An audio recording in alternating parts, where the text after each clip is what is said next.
Hello, welcome to episode 7 of the Beyond Languages Reach podcast.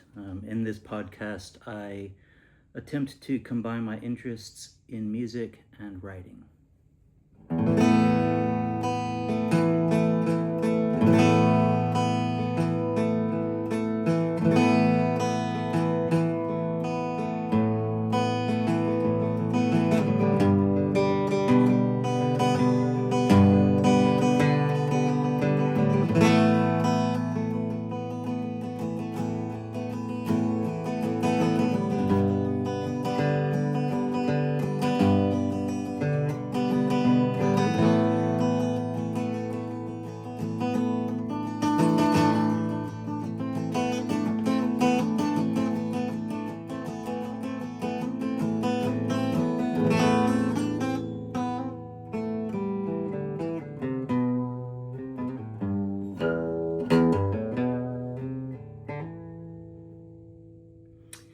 I miss playing music. I'm overseas at the moment. I'm in Nashville, Tennessee, visiting family, and I was kind of jonesing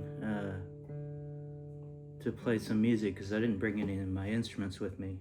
And this morning I was searching around and I found my brother's old, now 5-string guitar, 5 very old strings, and that still sounds pretty good. I really like the I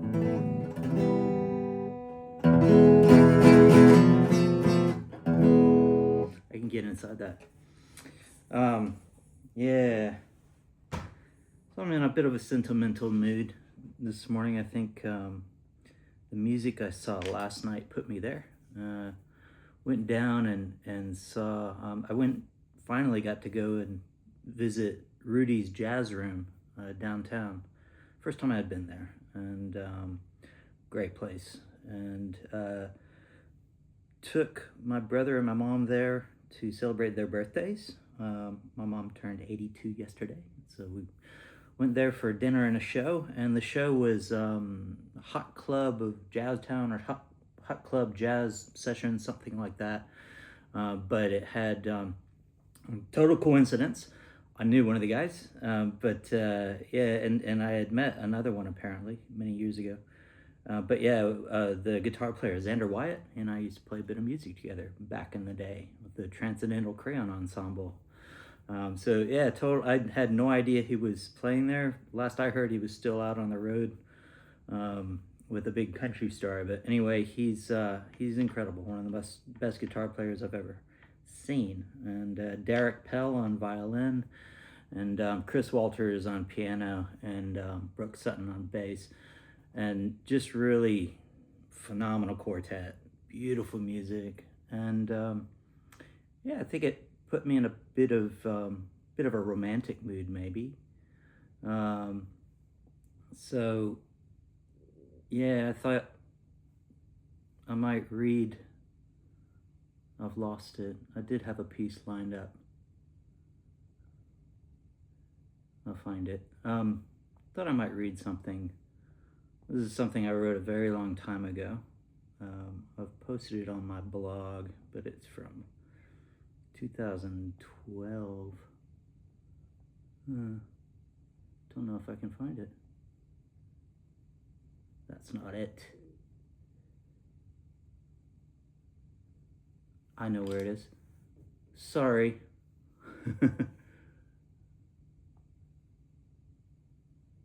Okay, it's below or above that one. Above that one.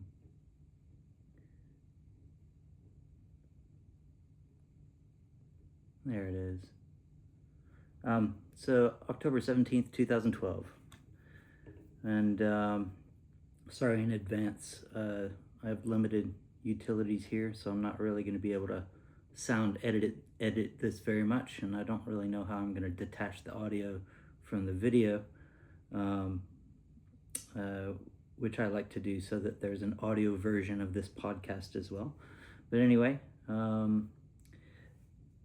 in this podcast, for those of you who are just joining me for the first time, I like to read a bit of prose that I've written and then I go by the feeling it gave me and make something up musically, just on the spot, improvisation, if you will. So this is called More. And there's an image here of two trees, like lovers' trees.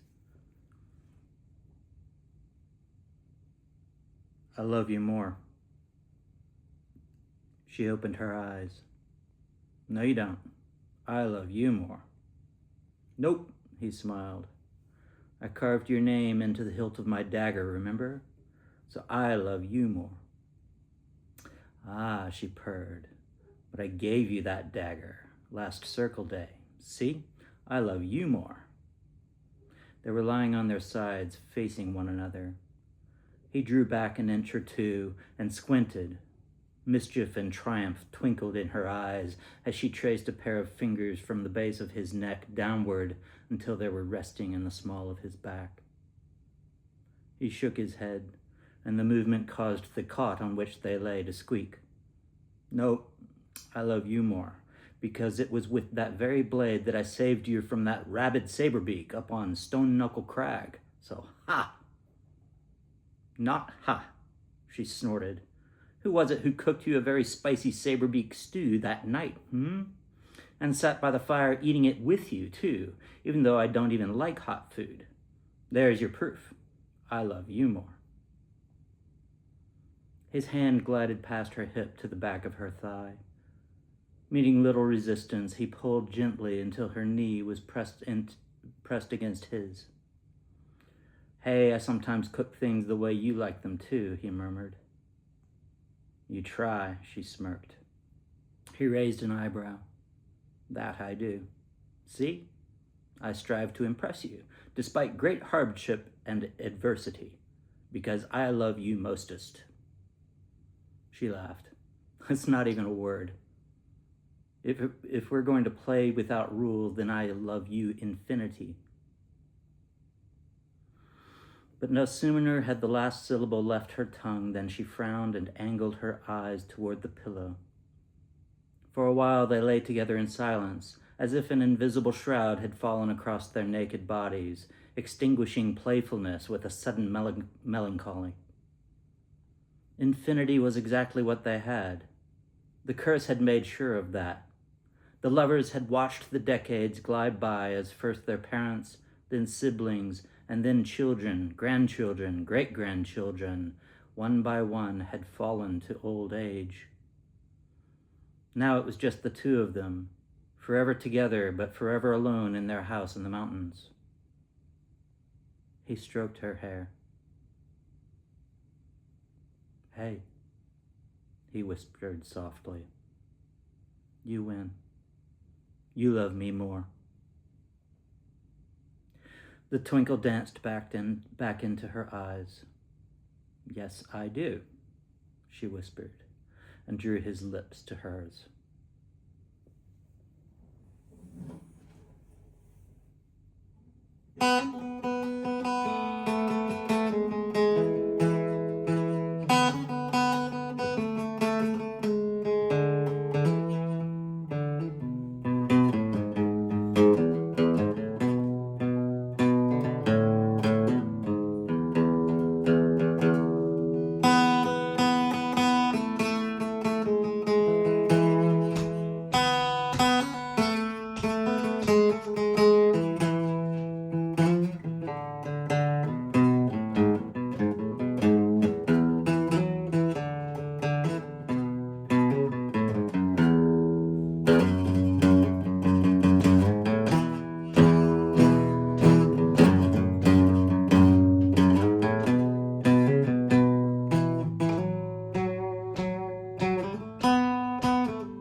Oops, I'm out of time.